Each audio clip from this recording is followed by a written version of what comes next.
kalau di hati kita tidak ada Allah, emang repot juga. Jangankan di tempat vacation kayak gini ya, di holiday place model kayak begini. Begitu kita keluar dari sejadah aja, udah hilang tuh Allah. Udah gak ingat Allah lagi. Bahkan mungkin masih di atas sejadah pun, kita udah gak ingat Allah. Kalau Allah gak ada di hati dan pikiran kita. Makanya lebih baik itu sebenarnya betul-betul pikiri betul Allah dan tempatkan Allah di hati kita, sehingga ainama kuntum, kata Allah, kita selalu merasa Allah mengawasi kita, melihat kita, dan mencatat segala gerak-gerik kita. Al-yawma nakhtimu ala afwahihim wa tukallimuna aydihim wa tashhadu arjuluhum bima kanu yaksibun. Apalagi kita paham pada satu hari nanti ada hari, kata Allah, itu hari hisab, di mana kita punya kaki, tangan itu dikunci, ya, mulut kita juga dikunci. Al-yawma nakhtimu ala afwahihim wa tukallimuna aydihim wa tashhadu arjuluhum bima kanu yaksibun. Ada satu hari, kata Allah, di mana yaitu hari hisab, di mana kita punya mulut dikunci. Yang bicara itu kaki dan tangan kita bersaksi tentang apa yang sudah kita perbuat di muka bumi. Kemudian di surah Al-Jumu'ah, ya, ada firman Allah, "Qul innal mauta alladzi tafirruna minhu fa innahu mulaqikum, tsumma turadduna ila alimil ghaibi wasyahadati fayunabbi'ukum bima kuntum ta'malun." Kelak kita akan meninggal dunia, ya, siapapun dia, suka atau tidak suka, tua atau muda, kaya atau miskin, ya, orang senang ataupun orang susah, pasti akan meninggal dunia. Dan semua orang yang hidup akan dimintakan pertanggungjawabannya. Fayunabbi'ukum, kata Allah, nanti kalian akan aku kabarkan tentang apa-apa yang pernah kalian lakukan di muka bumi. Masya Allah, kalau kita kemudian bangun, ya, dari alam kubur kita, atau malah ketika kita dikubur, ya, kita sudah melihat deretan amal-amal buruk kita, bukan kita yang melihat amal-amal kebaikan kita. A'udzubillahi min dzalik. Mudah-mudahan kita mati enak, membawa ampunan dari Allah Subhanahu wa taala.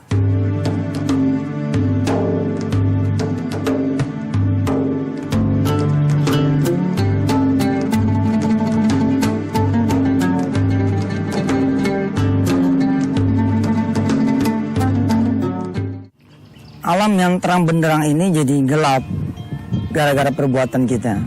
Lihat saja orang-orang yang punya hutang, ya, hidupnya kan gelap. Dia nggak berani keluar rumah, padahal alam juga begitu luas, begitu indah. Dia menangis di tengah orang-orang tertawa, dia menangis di tengah orang-orang justru gembira, ya, sendirian di tengah keramaian, sunyi di tengah keramaian. Tanya juga pada orang-orang yang berbuat zalim, ya, ketika kemudian langkahnya terhenti di balik jeruji penjara, dia tidak bisa menikmati alam yang subhanallah, kalau Allah tidak boleh kita bilang gratis, hanya dengan sedikit uang sebenarnya sudah bisa menikmati gitu. Kita punya mata, kita punya telinga, kita punya mulut, kita punya kaki, kan yang diberikan oleh Allah secara gratis. Kita tinggal bersyukur saja. Kalau kita sudah bersyukur pada Allah Subhanahu wa taala, maka Allah akan kasih tambahan-tambahan nikmat buat kita. Tapi itulah kita mengubah rahmat Allah menjadi kemudian azab. Kita mengubah kemudian anugerah Allah menjadi bala buat kita, karena kita tidak mampu, kita tidak pandai menjaga kita punya diri. Terus tadi saya menyinggung tentang orang-orang yang berhutang. Barangkali Anda semua marah kepada saya. Ustadz, saya kan berhutang bukan karena saya pengen ngemplang. Saya kan berhutang karena saya pengen bisnis, tapi kemudian bisnis saya gagal. Iya betul. Tapi boleh diingat dan boleh direnungkan, kalau saya salah, saya mau dibukakan pintu maaf. Sebenarnya kalau hidup kita tidak melupakan Allah, hidup kita tidak bakalan sempit. Boleh-boleh saja berhutang kalau kemudian kita betul-betul menata hati kita, menata hidup kita, menata iman kita, sehingga utang itu tidak akan menjadi penjara di kemudian hari buat kita. Hidup kita sempit karena memang kita disempitkan oleh Allah, dan hutang itu sebenarnya salah satu bentuk kesempitan hidup kita saja kan. Bukan karena memang kita sengaja pengen berhutang, bukan. Hampir 70% dari orang-orang yang konseling kepada saya soal hutang, rata-rata berantakan sholatnya. Ketika mereka jaya, mereka nambahin, mereka punya modal dengan hutang, tapi mereka tidak tambahin sholat malamnya, tidak tambahin sholat duhanya, tidak tambah khusyuk ibadahnya, malah makin mengurangi jatah Allah. Akhirnya ya terjadi begitu. Nah, itu yang saya bilang, membuat hidup kita jadi sempit sendirinya. Alam yang begini luas, yang tidak bisa kita nikmati karena hati kita sempit, ya toh? Karena hidup kita bermasalah. kembalikan lagi kepada Allah. Allahu Akbar, Allah yang maha besar. Tidak ada satupun permasalahan hidup kita kecuali Allah yang genggam itu semua masalah, sehingga Allah berkenan menjadikan kita keluar dari permasalahan kita.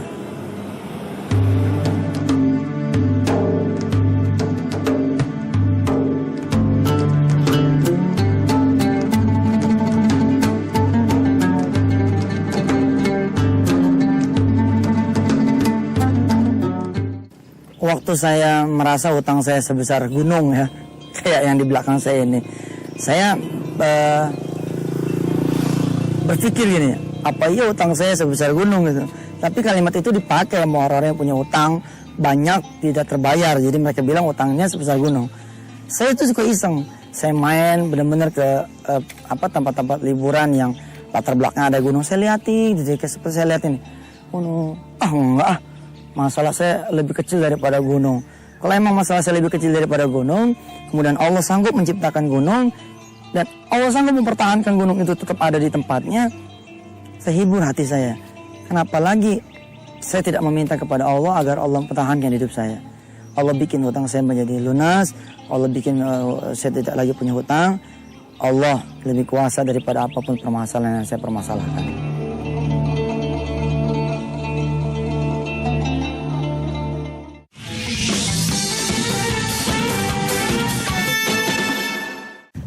Sebenarnya ya, segala permasalahan yang ada itu permainan pikiran sih gitu loh. Apalagi anak-anak kita suka dipenjara sama hal-hal yang belum terjadi.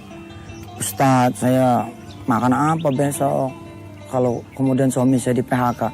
Di PHK aja belum. Udah ribut makan apa kalau suami di PHK? Ustadz, perjanjian saya tuh tinggal 4-5 hari lagi loh Ustadz. Sedangkan sampai hari ini saya belum tahu saya bisa bayar atau tidak. Lihat kan? Untuk 4-5 hari lagi yang belum terjadi kita udah pusing. Tanya juga tuh orang tua yang kemudian anaknya pada lulus sekolah, pada sekolah. Ya kalau di bulan Januari, Maret, April, Mei, mereka udah mulai pusing tuh. Mereka mulai tambah gelisah karena mereka pikir di bulan Agustus, September mereka harus mengeluarkan uang yang banyak, sedangkan mereka belum siap. Bulan September kan masih lama, kita pusingnya dari sekarang. Sebenarnya permainan pikiran.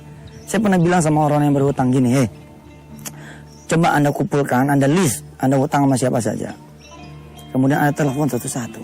Terima kemarahan-kemarahan mereka karena memang Anda layak dimarahi. Yang penting Anda yakinkan bahwa Anda tidak lari, Anda betul-betul mau membayar, Anda minta disupport dengan doa, dengan solusi yang lain barangkali kalau memang dia berkenan. Pasti terjadi. Nah, menjadi masalah kan kita dipengaruhi oleh permainan-permainan pikiran yang negatif kan. Kita tidak mau mengangkat telepon hanya gara-gara kita khawatir kita dimarahin, nanti akan terjadi begini, nanti akan terjadi begitu. Akhirnya yang negatif itulah yang kemudian berpengaruh pada kehidupan nyata kita.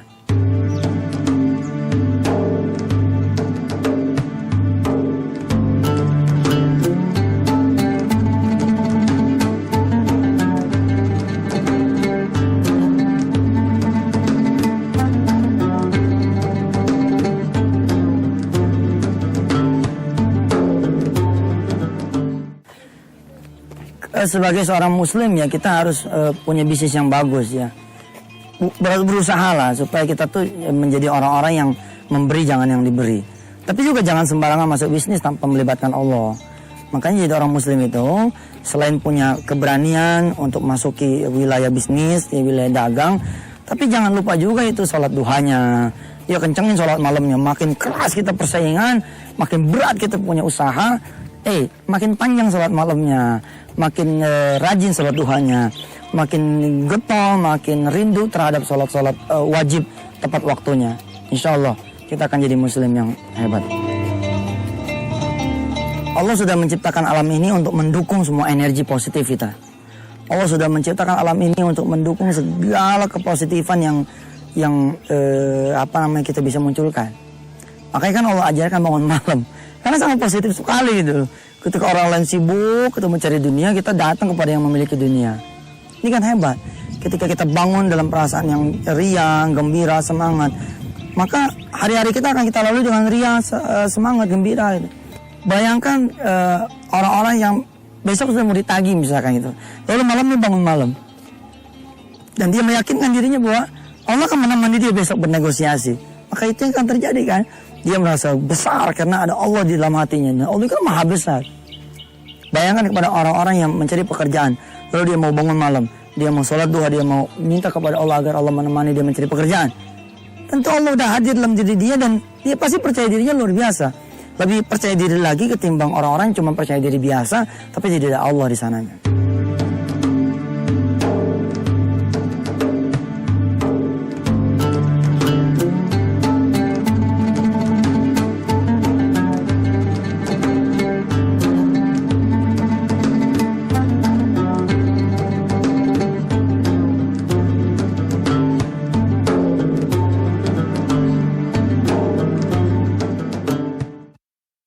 Ada seorang ibu bertanya kepada saya, bagaimana caranya supaya dia punya kakak bisa menjadi orang yang saleh, mengenal sholat dan kemudian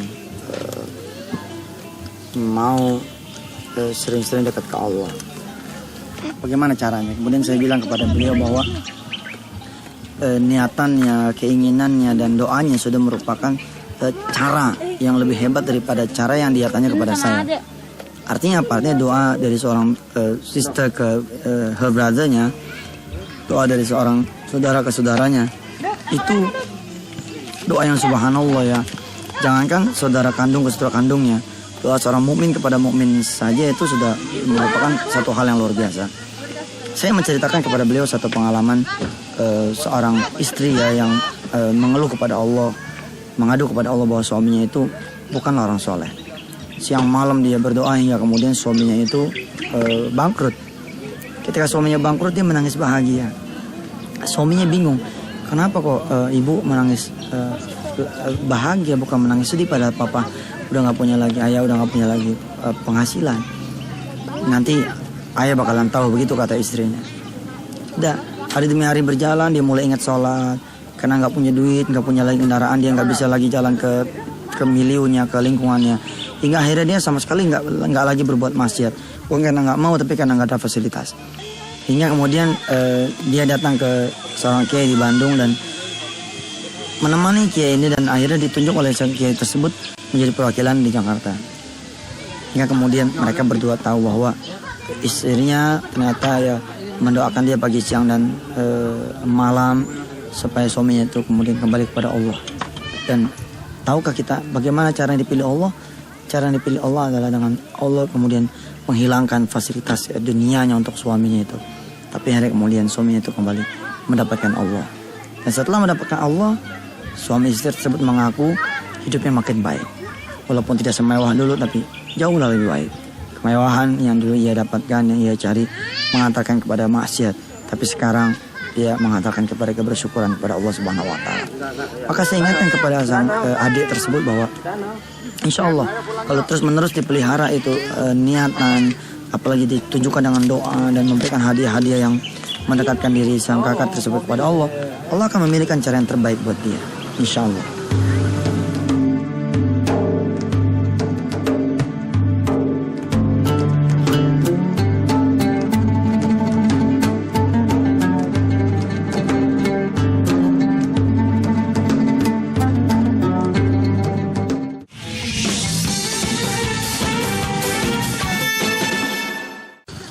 Ketika saya membuka konselingan di salah satu daerah di Jawa Tengah, ada seorang istri datang.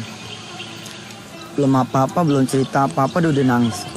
Hampir 1 menitan dia nangis sesenggukan, dan kemudian saya tanya dia, kemarin mau nangis apa mau cerita? Mau cerita Ustaz, suami saya itu loh. Kenapa suaminya galak? Enggak Ustaz, tapi saya kok kayak menikah dengan gede bawang pisang Ustaz. Kenapa begitu? Suami saya nggak sholat Ustaz. Hati saya tuh ya, hebat nih istri. Peduli dengan suami yang tidak sholat.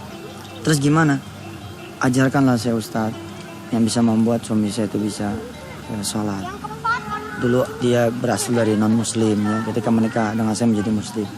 Tapi baru berapa bulan dia kembali lagi kepada kebiasaan yang memang tidak pernah mengenal sholat sejak lahir. Saya bilang sama dia begini. Sudah pernah menasihatkan dia? Udah Ustaz, suami saya itu orang baik, tapi kalau dinasihatin tentang sholat cenderung jadi marah-marah Ustaz. Saya kadang-kadang nggak berani lagi nasihatin. Saya pernah nyuruh orang ya, menasihatkan dia, dicurigai katanya kamu disuruh sama istri saya gitu. Hingga kemudian saya dengar Ustadz ada di sini, saya ngadu dia sama Ustadz. Mudah-mudahan Ustadz bisa ngasih amalan yang bisa membuat suami saya bisa sholat. Kemudian saya bilang dia begini. Nah ini hadiah buat para istri yang mengeluh tentang suaminya dan tentang suami juga yang mengeluh tentang istri. Ya pakailah ilmu ini. Sebenarnya bercerita tentang kekuatan doa saja. Saya bilang sama si istri itu bahwa kupingnya suami bukan kuping ibu kan, kupingnya Allah. Bahkan juga bukan kupingnya suami. Gak gampang sebenarnya. Bilang saja ke Allah, ya Allah, engkau lah yang memiliki kupingnya suami. Buatlah dia mendengar azan. Pokoknya ngadu sama Allah, pulangin ke pabriknya tuh suami, yaitu Allah. Dan tidak ada waktu berdoa yang terbaik kecuali di tengah malam. Coba jajal ntar malam bangun ya. Besoknya saya masih ada di daerah tersebut. Si suami, si istri itu yang mengeluh tentang suaminya datang lagi bawa tentengan kue. Kalau kemarin dia nangis, sekarang dia ketawa gitu. Saya tanya, tumben nih lain. Ya Ustadz, kemarin ketika saya mau bangun malam, mau ngendap bangun malam supaya suami nggak tahu. Tiba-tiba suami saya bangun Ustadz. Dia pegang tangan saya. Hei, mau kemana kamu? Mau sholat, Pak. Emang sholat apaan ada gini ada sholat? Namanya sholat tahajud, tidak ada waktu yang lebih mustajab ketimbang sholat tahajud, Pak. Saya mau berdoa buat Papa supaya rezekinya banyak. Oh gitu ya. Ya sudah kalau gitu bangunin anak-anak, kita sekalian sholat. Gila Ustadz, segampang itu. Oh iya saya bilang, kalau Allah sudah berkehendak memang segampang itu.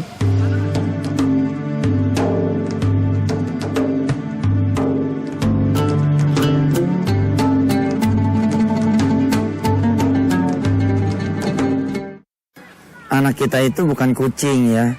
Kucing aja nggak demen kalau kita ngasih cuman sisa terusnya kan. Dia akan berontak. Salah satu bentuk berontaknya dia nyolong kita punya ikan, punya ayam. Ya anak kita memang bukan kucing yang kita berikan sisa waktu, sisa tenaga, sisa pikiran kita, sisa perhatian kita. Ya setelah kita memperhatikan capek bisnis kita, baru kita pulang nginin anak kita dalam keadaan kita letih, kita lelah. Sekali-sekali lah kita luangkan waktu kita full untuk anak kita. Karena harta yang paling mahal itu ya anak kita ini. Kapan berasanya nanti kalau anak kita sudah sakit, ya anak kita sudah sakaratul maut, anak kita sudah lemah tidak berdaya di rumah sakit. Nah itulah baru kemudian kita memberikan waktu kita untuk dia. Padahal lebih enak, lebih bagus, lebih hebat, lebih terasa kasih sayangnya kalau kita memperhatikan anak-anak kita. Kita luangkan waktu untuk anak-anak kita. Kalau anak kita sehat, kita sehat. Kita berdoa kepada Allah, mudah-mudahan anak-anak kita menjadi anak-anak yang lebih sering lagi kita perhatikan dan kita bawa kepada Allah Subhanahu wa Ta'ala.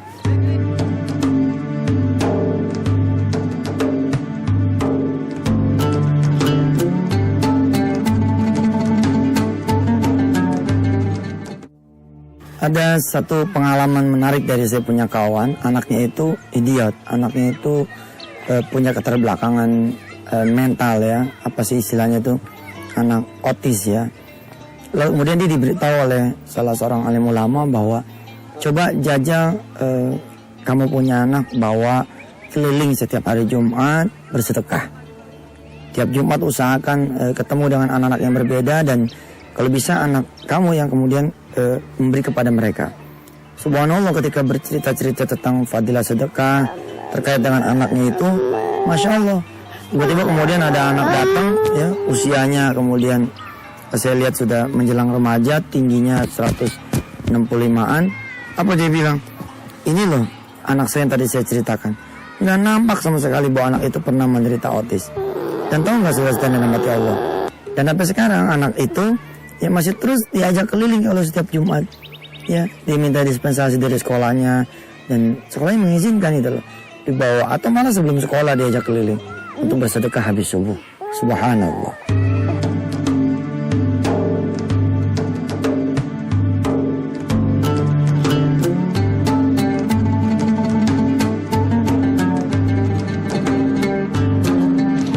Gunanya safety belt ini untuk melindungi kita kalau terjadi hal-hal yang tidak kita inginkan. Sedekah itu jangan tunggu kita bermasalah. Karena dengan sedekah itu seperti safety belt buat kita. Sedekah kata Rasulullah tatfa'ul bala, akan bisa menolak bala.